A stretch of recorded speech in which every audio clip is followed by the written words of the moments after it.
Confederacy inevitably crumbled and lost the Civil War, the president of the Confederacy, this guy right here, Jefferson Davis, decided to flee his capital city of Richmond toward the south.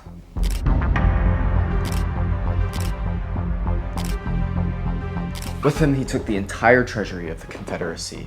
Estimates at the time had the value of the treasury at anywhere from 400,000 to millions of Confederate dollars, worth more than $20 million today. And when he was captured a month later by Union soldiers, he had practically no gold on him. This is the mystery of the Lost Confederate Gold, a mystery which led me down a rabbit hole of crazy theories and treasure hunts, ranging from stories of lost gold at the bottom of Lake Michigan, to secret societies burying gold to start a second civil war, to theories of massive government cover-ups, to stories of love affairs, bandits, and buried gold. Brady's and estrogens, this is the mystery of the Lost Confederate Gold, a mystery of history.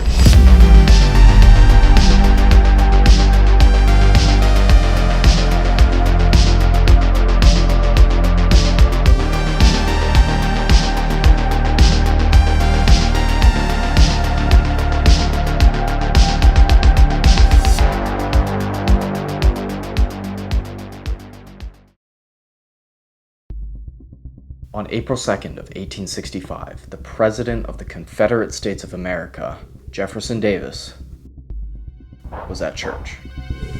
Just 24 miles from him, a final stand for the Confederacy was taking place. The siege of Petersburg, which had lasted 292 days up until that point, remained the last hope for the South. Now, we don't know what Jefferson Davis prayed for in that church. Probably for a miracle, probably for General Lee to fend off the invading Yankees and push them back and turn the tide on the war. If that was what he was praying for, well, he got his prayers answered. Davis was informed right there in that church service on April 2nd that the Confederates had lost the city. A retreating General Lee had no choice but to advise a full evacuation of Richmond. So Davis and his cabinet had a choice to make: face the music or run.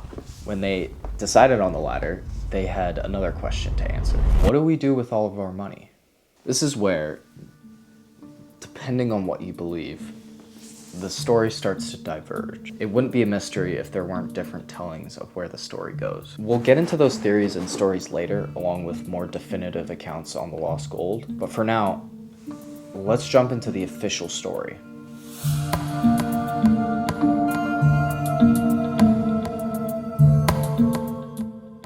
Davis and his cabinet decided on 2 trains to leave the city. One with him, and one with the remaining gold and silver of the government. Now, the exact amount actually loaded on those trains, we'll never actually know. Accounts differ, and while I've seen reports that said millions upon millions were loaded onto those trains, it was probably around 500,000 in gold and silver. Now, along with this treasury, the Confederates loaded another $450,000 from Richmond banks in the area. That means that on these trains, an almost definitive $20 million in today's money was loaded. And put in charge of all of this money was a certain Captain William H. Parker. It was around midnight when these trains were set off to arrive a day later in Danville, Virginia. Here the treasury was counted down to the cent. $327,022.90. But wait, if we just said it was 500,000 most likely, maybe even millions, how did it get to be 322 whatever thousand? Well, this is a common theme of the story that is both frustrating but also pretty cool. The Confederate treasure, the lost gold, is not all in one box with an X marked on top. Rather, it's a scattering of treasure in a bunch of different locations. Amounts from a couple thousand to millions that we'll see later. You can see how this has become a thing and a myth, and we just started. Nevertheless, Davis and his cabinet left Danville with the treasury and $450,000 in bank assets. Continuing south, the money eventually arrived in Greensboro, North Carolina, where reportedly a sum of $39,000 of the treasury was paid out to Major General Johnston and the soldiers under his command. Then eventually on April 8th, 1865, the money arrived in Charlotte, North Carolina. Here, with Davis and his group lagging behind, Parker started to panic. So he made the decision to keep the money moving south. It was a day later, up north, on the 9th of April, 1865, General Robert E. Lee surrendered to General Ulysses S. Grant, effectively ending the Civil War. It is important to note that fighting would continue for another 16 months in places like Mississippi and Texas, but this is a video for another time. It was on April 12th the group was met with the end of serviceable rail lines, meaning they had to continue on wagon. And that they did, because on April 17th, Parker and company made it to Washington, Georgia. Here, Parker left the bank assets, notably untouched, all $450,000 in gold and silver in Washington. 5 days later, with no one in the area willing to accept responsibility for the Confederate treasury, he returned back to Abbeville in South Carolina to give the treasury to Jefferson Davis and his group. It was then 12 days later that Parker and his group were disbanded. It was around 11 p.m. on May 2nd something interesting happened. Near the Savannah River in Georgia, the cavalrymen escorting Davis and company decided to break out in mutiny. Figuring they hadn't been paid, and putting together the fact that they just lost the war, the angry soldiers decided it was only fair that they received their paychecks in that moment with all that money instead of the Union Army closing in from the north. In the end, it was Secretary of War for the Confederates and former Vice President John C. Breckinridge, who, come on, that's not real. This is, I need to inspect this. This is not a real mustache. This is a lie. You're lying to me. Stop lying to me. How do I get out of this? In the end, Breckinridge mediated a compromise. A payout to these men that amounted to around $108,000. Insanely enough, included in this payout was somehow 20 Union soldiers of the 1st Ohio Cavalry. They apparently disguised themselves as Confederate soldiers and somehow got a giant payout. This is another story for another day. The day after the other. It was on May 3rd, finally, Davis and his group arrived by wagon into Washington. It was here in Georgia, a day later, Davis and what remained of his cabinet met and made the critical decision to disband his government. That day, supposedly, the remainder of the money was paid out to local soldiers, banks, and a certain James A. Semple, which is an awesome story, but we'll get to that later. Continuing his flight south, it was 6 days later on May 10th. Jefferson Davis, the former president of the Confederate States of America, was captured by Union soldiers in Irwinville, Georgia, with nothing but a few dollars to his name. With that in mind, many have speculated on the validity of this official story. Some questioning the more hazy details that I kind of pointed out, and some questioning the entire thing. Getting rid of $1 million in Confederate dollars when you are running from the Union Army is not easy, and it has led a lot to speculate on theories and alternative stories. So with this in mind, let's dive into the fun part of this video. Let's dive into the theories.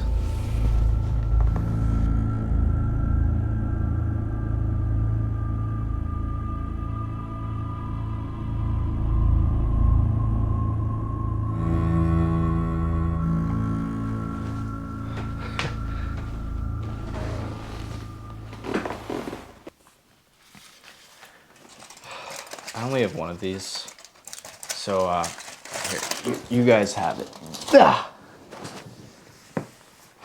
If I get sniped by the 5G from my FBI agent, just know I did it for you guys.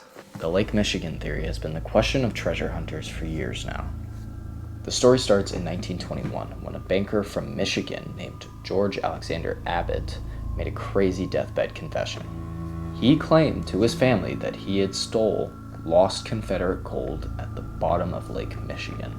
Now, this confession was later relayed to a certain Frederick J. Monroe and Kevin Dykstra, these two treasure hunters who believed that they had heard it. The place of this long-lost Confederate gold didn't go to the hands of fleeing Confederate soldiers, rather to their backyard pond. According to them and other theorists who believe in the Lake Michigan theory, the story kind of goes something like this.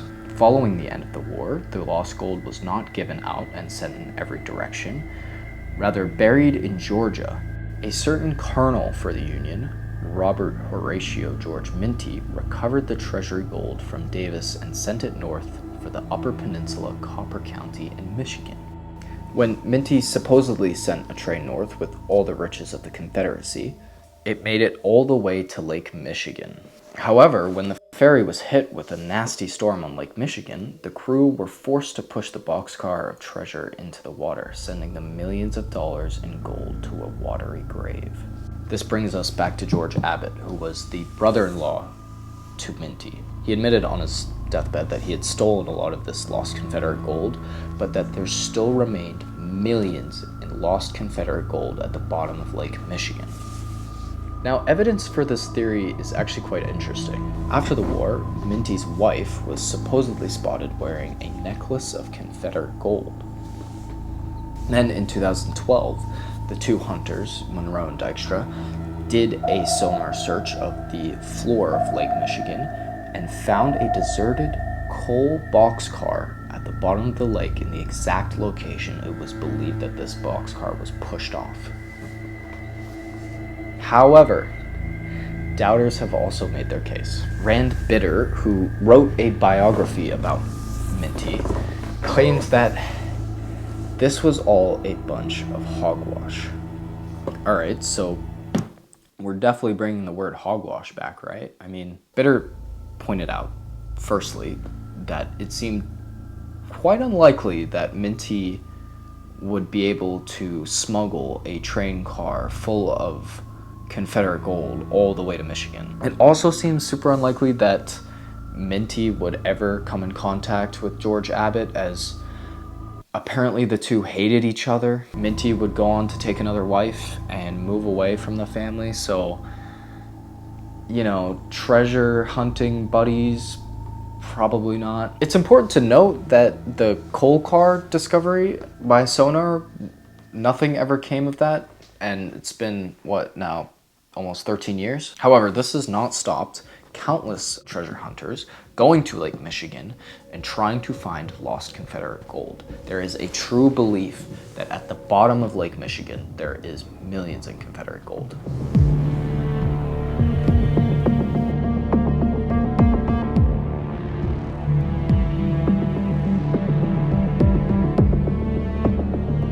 The theory here focuses on a secret society known as the Knights of the Golden Circle. Now, founded in 1854 by George W.L. Bickley, it was a society of radical Southerners who believed in slavery and were willing to do anything to defend that quote-unquote right. They would go so far as to hold the belief that Southern states should secede from the Union and form their own empire and expand over other countries. Mexico, Cuba, Central America, Haiti, and more were part of this planned racism empire.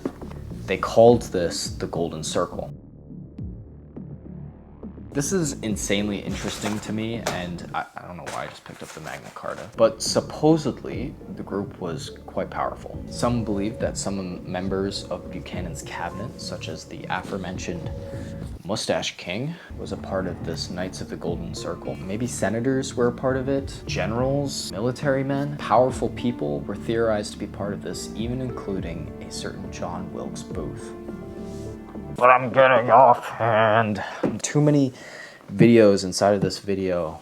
So the theory holds the idea that the official story that we described earlier was all fronted by the Knights of the Golden Circle. This was done apparently to bury all the millions of gold in various locations around the US. The hopes was that this gold could be eventually dug up and reclaimed by the members of the society to reclaim the South and start a second civil war. Well, it seems crazy, there are genuine beliefs behind this theory. According to Jack Myers in his novel Knight's Gold, he proposed an interesting theory. Have you guys ever heard of the Baltimore Gold Hoard? This is a true story that sounds like something straight out of a Mark Twain novel. So in 1934, two teenagers named Theodore Jones and Henry Grobb formed a little club outside of school. The two would explore abandoned locations and go on typical high school adventures. However, that same year, after searching an abandoned house in Baltimore, they stumbled across 3,500 gold coins dating back to the 1850s and 1860s. Now, in the novel Knight's Gold, Jack Myers posits his theory that the gold was buried gold from the previously mentioned Knights of the Golden Circle. The previous owner of the property was a certain Andrew Salisbury, a pro-Southern and slavery sympathizer who was probably a member of the KGC. Now, frustration here is that I couldn't really find much about this specific theory. It seems the book was very well researched, and a lot of people said it was very well done, but there were also just a few people who said it was very tenuous and not researched very well. Nevertheless, claims like this one and other claims in California and Nashville have led to this idea that the KGC fronted this official story and buried gold for another time to reclaim it. So yeah, maybe this is a theory Kyrie could get behind. Me though,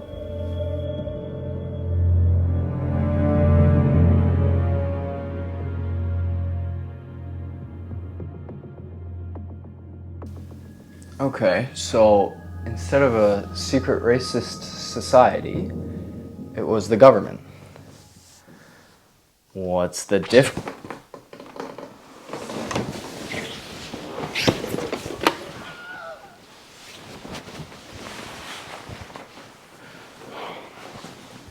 There is no conspiracy here, and I want to make it clear to everyone that there is no government cover-up. I would never make a political joke or insinuate the government is in any way a corrupted institution that doesn't want the best for its people. I would never say the government has bad intent.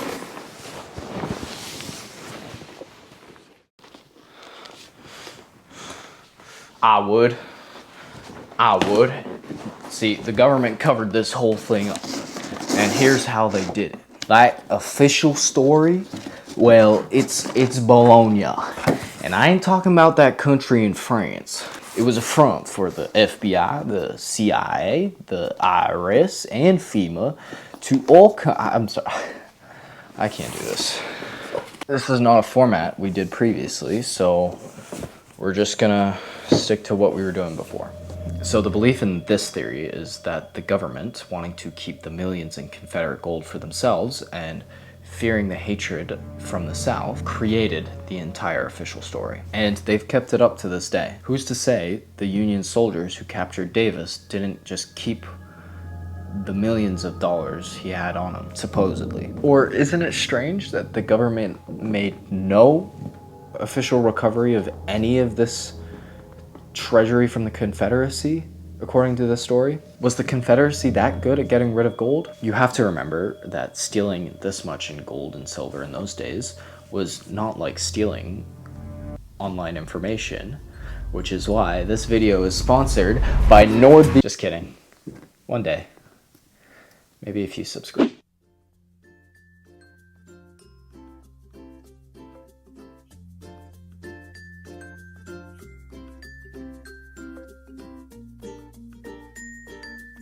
Was the Confederacy that good at getting rid of gold?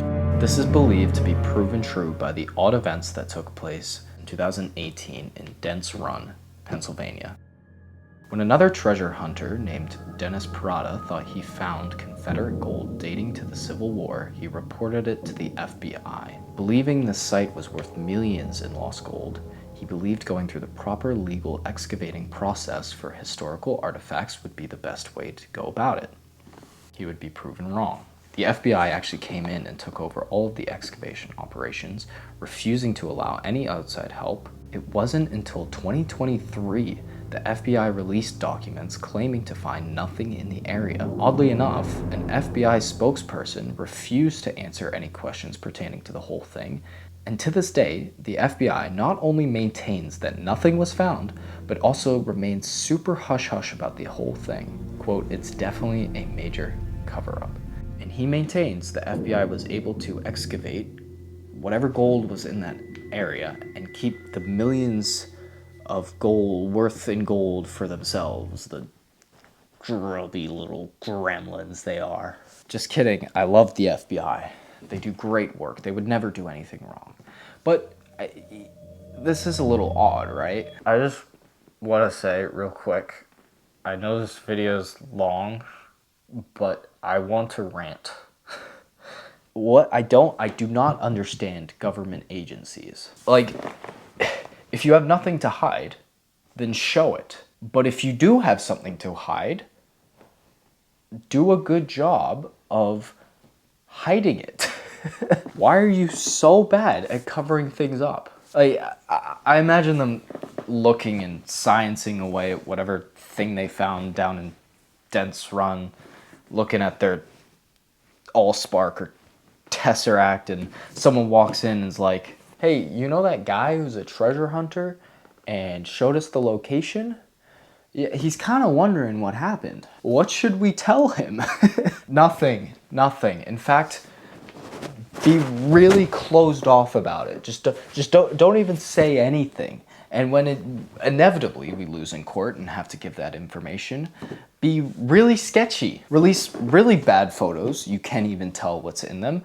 And some days of the dig, like day 2, like when we found the Ring of Sauron, just don't even, just completely omit that from the files. Just don't even add that to the information we have to give.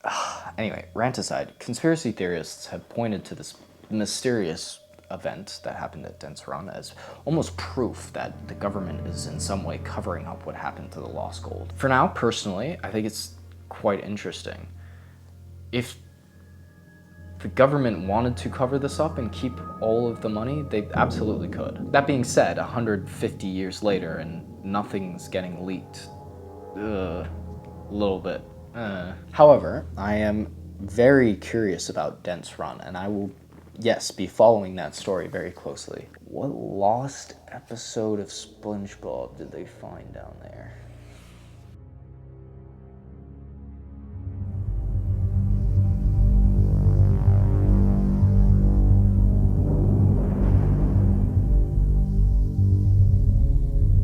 Anyway, theories aside, do we actually know of any definitive lost gold?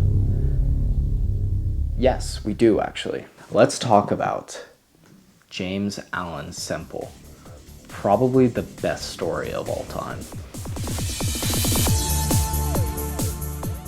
James A. Semple was a captain for the Confederate Navy during the Civil War. He was also present for Davis's meeting with his loyal supporters on May 3rd, one where Jefferson Mr. Beast Davis reportedly distributed the remaining funds of the Confederacy.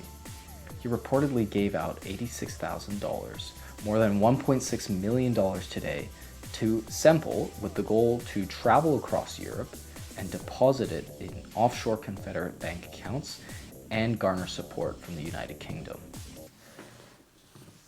Semple never did that. Instead, he, surprise, disappeared completely. We don't know where that gold went. We have no idea. This is definitive lost gold. However,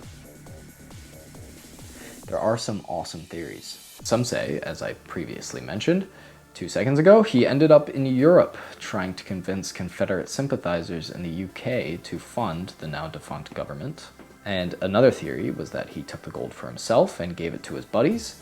This was mainly corroborated by the fact that he and weirdly others got massive houses and paid off all their debts. But probably my favorite is he spent it all on a certain Julia Gardner Tyler, the ex-widow, or the widow of the ex-president of the United States, John Tyler. What?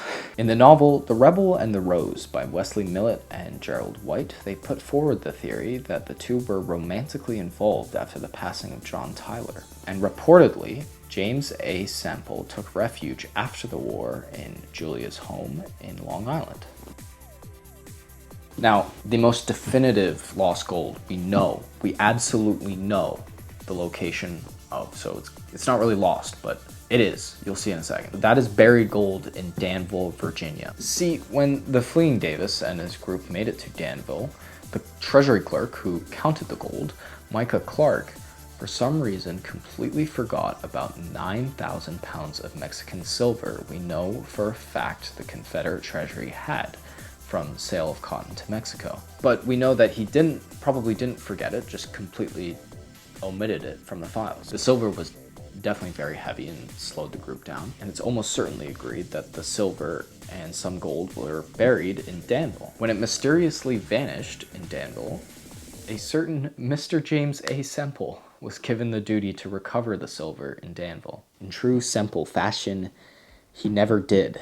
He was scared of the Union soldiers who were encamped in Danville and refused to dig up that 9,000 in silver. We know it's there for certain these days because when a geophysical survey of the land in Danville was done, large traces of gold and silver were detected. The issue is, unfortunately, it was buried under graves on city-owned land, and the city has never allowed an excavation, and the lost gold and silver will probably never be dug up. There have been treasure hunts all over this country for this long-lost gold. Myths and stories of lost Confederate treasure has become a part of the American folklore. You cannot tell me it is not fun and interesting to imagine where this gold went, where all of this treasure went after such a major event in history. And you can't really tell me it isn't fun to imagine treasure hunts in Lake Michigan or secret societies burying gold in your backyard. And who wouldn't want to believe that? Why would we want to believe the official story when someone is telling you you could be on top of millions in buried gold? We like to believe, we love to theorize. But what do you guys think? You think I'm crazy? You think I'm one of them government sellouts, or do you think I'm one of them crazy theorists? Mangentile and Deasley, this was the mystery of the lost Confederate gold, a mystery of treasure hunts, a mystery of secret societies, and a mystery of maybe government cover-ups. Thank you all so much for watching, and make sure to ironically, never ironically, subscribe. Stop lying to me. Now, whoa! Okay, this right here, this is not a real picture. This is, I don't know, this is AI generated or something. This is a lie. This is the real conspiracy here. Man, what is it with racist historical figures and just the most insane facial hair?